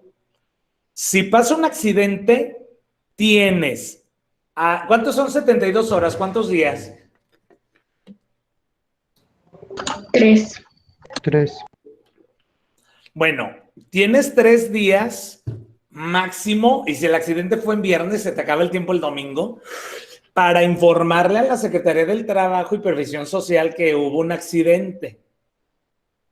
Si no lo avisas, entonces te multan, y multan bien caro, ¿eh? Es como cuando cierran los antros y todo esto en reglamentos, es igual, te multan bien caro. Por eso, si tú eres el encargado de seguridad y que tienes que reportar el accidente y se reporta en un formato, ahí se hace la investigación del accidente. ¿Qué se tiene que...? ¿Y por qué lo pide la Secretaría del Trabajo, la ley? Pues para que cuando vayas a pagar la prima, no escondas muertos. ¿Qué debe de incluir? Bueno, esto está rápido. Nombre y domicilio de la empresa, nombre y domicilio del trabajador, puesto, categoría, monto del salario, lugar y hora del accidente, con expresión sucinta de los hechos. Ahí es como un relato. Cuando se investiga un accidente, tienes que hacerla como de inspector. Sí, como de inspector, y preguntarle a los testigos y todo eso. Nombre y domicilio de las personas que presenciaron el accidente, o sea, los testigos, y lugar en que se presta o haya prestado la atención médica al accidentado. ¿Por qué te piden el nombre y domicilio de los testigos? Pues porque si llega a haber como una controversia, que por ejemplo el patrón diga, no, es que el accidente así pasó, y el trabajador diga, no, pasó de este modo, y el acta dice otra cosa, entonces pues ya las autoridades de la Secretaría del Trabajo pueden comunicarse con uno de los testigos para corroborar la información. Todo esto es legal. Y Pues ya, lo que dice el parrafito, la Secretaría del Trabajo y Previsión Social y el Instituto Mexicano del Seguro Social deberán intercambiar información en forma permanente respecto a los avisos de accidentes de trabajo. Es lo que les digo, pues para que no les vean la cara. 12:30. Y luego el sexto.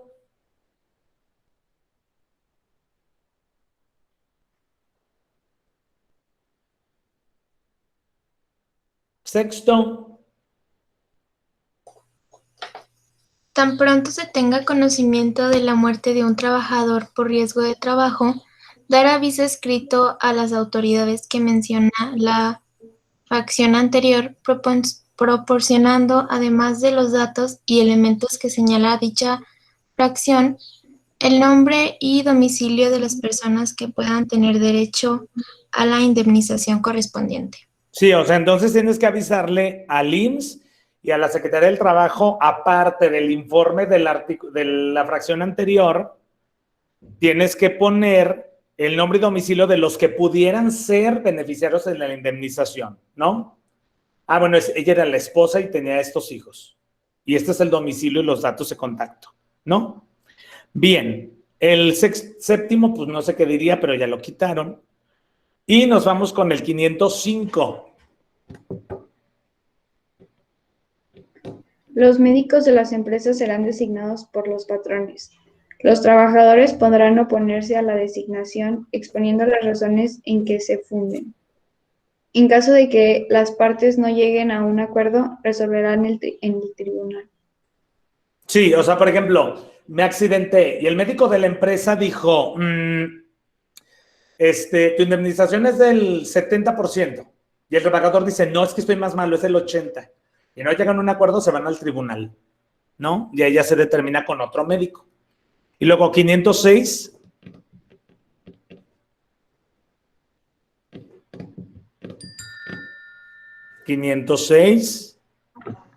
Los médicos de las empresas están obligados, número 1, a realizarse el riesgo, a certificar si el trabajador queda capacitado para reanudar su trabajo.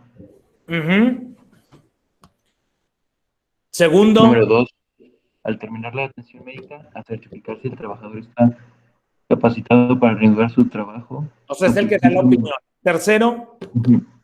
3, a emitir opinión sobre el grado de la incapacidad. Sí, o sea, por ejemplo, si el médico del seguro dijo, tu incapacidad era del 20, el médico de la empresa puede decir, no, de acuerdo con mi experiencia es del 10, pero nada más en el grado de la incapacidad. Pero para saber si está capacitado o no, si puede reanudar su trabajo o no, es el médico de la empresa. Y el último. Número 4, en caso de muerte, a expedir certificado de defunción. Bien. ¿Hasta aquí vamos bien? ¿Vamos bien? Sí, profe. Sí, okay. profe. Bueno, el 507, yo lo leo, dice el 507, si el trabajador se rehúsa a recibir la atención médica y quirúrgica, no pierde los derechos. O sea, por ejemplo, yo me accidenté un dedo y entonces, no, pues te vamos a llevar a tal hospital. No, no me lleven, yo solo, yo me voy a otro lado. Entonces puede decir el patrón, bueno, pues ya no le vamos a pagar nada porque no quiso recibir la atención de aquí. Pues no. O sea, aunque se haya ido el trabajador a recibir atención médica a otro lado, se haya negado, no pierde los derechos. 508. Si la causa, ay, ya me brinqué al otro. 508. Dice, la causa de la muerte o riesgo de trabajo podrá comprobarse con los datos que resulten de la autopsia, en caso de que hubiera como alguna duda, ¿no? Si se practica la autopsia, los presuntos beneficiarios podrán designar un médico que la presencie. Sí, o sea, por ejemplo, si alguien se muere, le hacen la autopsia para ver de qué se murió, obviamente el patrón va a poner a su médico, pero la familia puede poner al suyo para que esté presente y que vea que no le están, pues, como mintiendo, ¿no? Y luego aquí está, ya. Y luego el patrón podrá designar también al médico de ellos, porque la autopsia, pues, no la hace cualquier médico, la hace la fiscalía, ¿no? Las autoridades jurídicas. Luego 509, cada empresa en cada empresa se deben de organizar las comisiones de seguridad e higiene. ¿Por quiénes están compuestas? Por igual número de 3 representantes de los trabajadores y del patrón para investigar las causas de los accidentes y las enfermedades y proponer medidas para vigilar y prevenir las enfermedades o accidentes. Las comisiones las vamos a ver cuando veamos a Protección Civil. 510, las comisiones a las que se refiere el artículo anterior serán desempeñadas gratuitamente dentro de las horas de trabajo. O sea, no es como decir, bueno, tú eres de la comisión de primeros auxilios y tienes una capacitación que dura 3 horas, te las descuento del sueldo. No, van con el sueldo, ¿no? 511, los inspectores del trabajo, los que yo les decía. 1, deben de vigilar el cumplimiento de las normas. 2, deben de hacer constar en actas especiales las violaciones que se descubran, lo que les decía. ¿Sabes que no estás cumpliendo y es en un documento? 3, colaborar con los trabajadores y el patrón en la difusión de las normas. O sea, les puedes pedir apoyo, aunque casi nadie lo hace. Porque si tú le pides apoyo a alguien, a un inspector del trabajo, por lo general, pues va a ir a buscar alguna anomalía y luego te afectan. Esa es la manera de pensar tradicional. Y luego 512... En los reglamentos de esta ley y en los instructivos de las autoridades laborales se fijarán medidas necesarias para prevenir los riesgos de trabajo. El 512A. Bueno, pues que tienen que estudiar las normas y hacer propuestas. El 512B. En cada estado debe de haber una comisión consultiva estatal de seguridad y salud en el trabajo. El 512C. Que esa comisión es la que se encarga de pues, verificar que esto se cumpla. Y estos artículos ya son como más de... Ay, me brinqué. Aquí. El 512 ya es más como administrativo, pues, ¿no?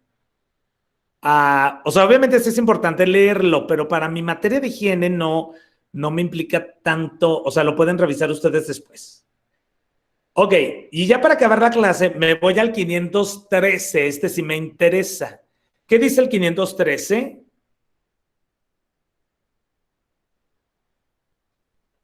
¿Qué dice el 513?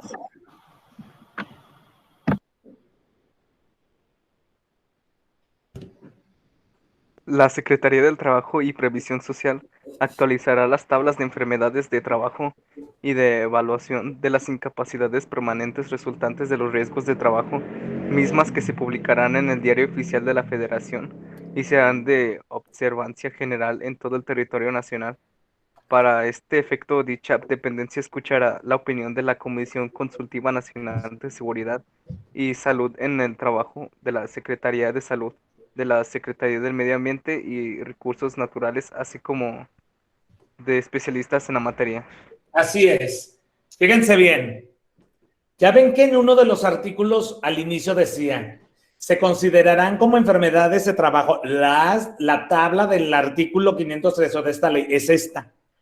Entonces, por ejemplo, todo lo que aquí viene, o sea, yo me enfermo de algo. Y yo le digo al médico de la empresa, ¿sabes qué? Ya se determina que estoy enfermo de algo. Yo quiero que me indemnicen. O sea, que sea incapacidad temporal, lo que toque. Entonces, por ejemplo, el médico de la empresa me tiene que revisar y ver si mi enfermedad está en la tabla. Si no, no te la toman como de trabajo. Entonces, es una lista pues larga. Aquí está. Y está como dividida por tipos de enfermedades, ¿no? Aquí está. ¿Sí? Entonces, por ejemplo, ahí lo pueden ustedes revisar. O sea, fíjate, por ejemplo, trabajadores del corcho, afecciones debidas a inhalación de polvos de cereales, harinas, heno, paja, yute, ixtle y Heineken. Cargadores, alijadores, estibadores, recolectores, graneros, bla, bla, bla. Si tú entras en uno de estos, pues te cuenta. Por ejemplo, afecciones debidas a la inhalación de polvos de madera, pues los carpinteros, madereros, ebanistas y trabajadores de la industria papelera. O, por ejemplo, tabacosis, afecciones debidas a la inhalación de polvos de tabaco, trabajadores de la industria del tabaco. Y aquí viene. ¿Sí? Esto es cultura general, esto es para el médico de la empresa, pero mínimo debes de saber qué es, ¿no? Bien. Y al último dice 515, ya para cerrarlo. Ahí espérenme. Ya para terminar, porque ya, esto era para esta clase. ¿Quién me ayuda a leer el 515?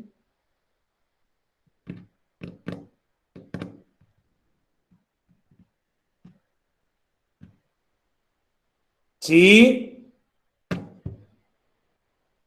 La Secretaría de Trabajo y Previsión Social realizar las investigaciones y estudios necesarios a fin de que el presidente de la República pueda iniciar ante el Poder Legislativo la adecuación periódica de las tablas a que se refieren los artículos 513 y 514 al progreso de la medicina del trabajo. Ay, me brinqué el 514. No, 513 y 514. No, sí está bien, ¿no? 513. Ah, es que el 14 pues es el anterior, ¿no? Ay, no, ¿dónde está el 500? Ah, aquí está. Ah, bueno, que las tablas se tienen que revisar. Sí, o sea, el 14 y el 15 lo que dicen es que la tabla se revisa, ¿no? Entonces, bueno, pues prácticamente, periódicamente para ver si se agrega una enfermedad o no. Y ya, y con esto terminé el título 9. O sea que ya terminamos la Ley Federal del Trabajo. Y lo que sigue es que vamos a hacer unos ejercicios de esto en la clase del viernes, para que ya vean cómo se aplica. ¿Sí está claro? Sí, profe. Oiga, entonces, sí, profe. En la Ley del Trabajo, lo que concierne a la materia nada más es el título 9, ¿no? Sí, o sea, la Ley Federal del Trabajo completa sirve para más cosas, ¿no? Que uno debe de saber, pero eso tú lo vas a ver en una materia que se llama legislación industrial y patentes o algo así. Pero, porque ahí tienes que saber cuál es causa de despido justificado, injustificado, otras cosas más, pero eso no tiene que ver con mi materia. Con mi materia, lo de higiene y seguridad es el 9. ¿Sí queda claro? Sí, por eso le comentaba que respecto a la materia. Gracias, profe. Sí, ándale, por nada. Bien. ¿Alguien más? ¿Tiene alguna pregunta, algún comentario sobre la clase del día de hoy?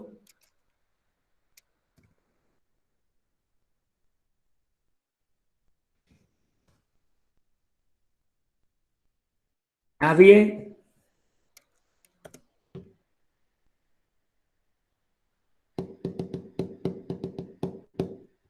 ¿Sí, mudos?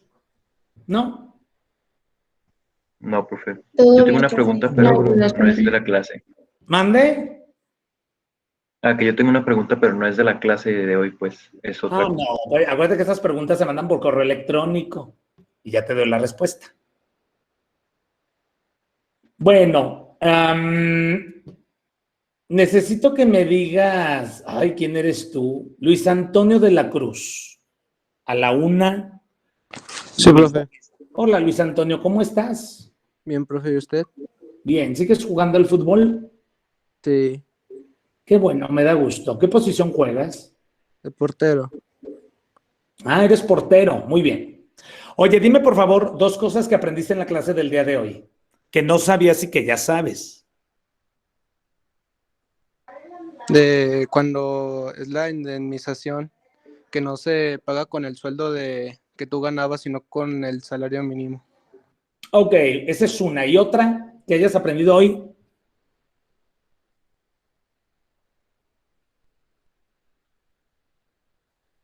Dime.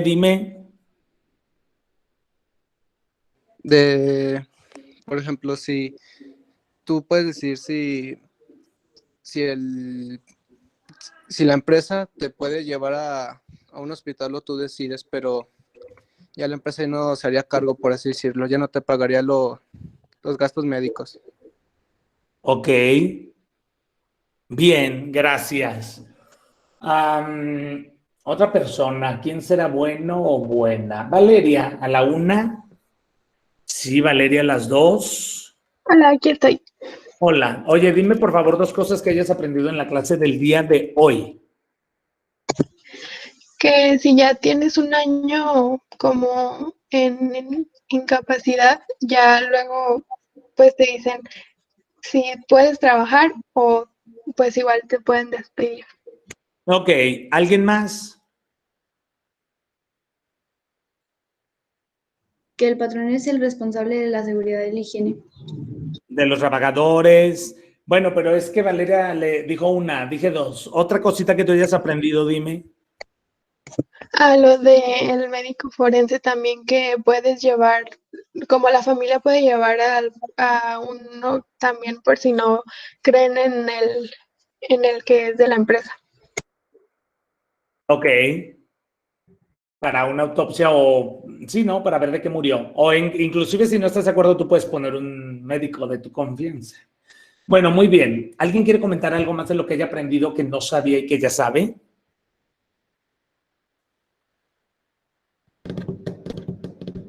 Que las indemnizaciones por... Ay, perdón. Sí. No, adelante, Evelyn. Gracias. Que las indemnizaciones por riesgo de trabajo, digo, por accidente de trabajo, se le pagan al trabajador, y que si llega pues a faltar el trabajador se le paga a la esposa, o bueno, si es para la esposa o para los hijos que todavía dependían del papá. Económicamente de él. Muy bien. Bueno, pues sería todo de mi parte. Yo les quiero agradecer su tiempo. Estamos en comunicación. Y pues ya, sería todo. Nos vemos el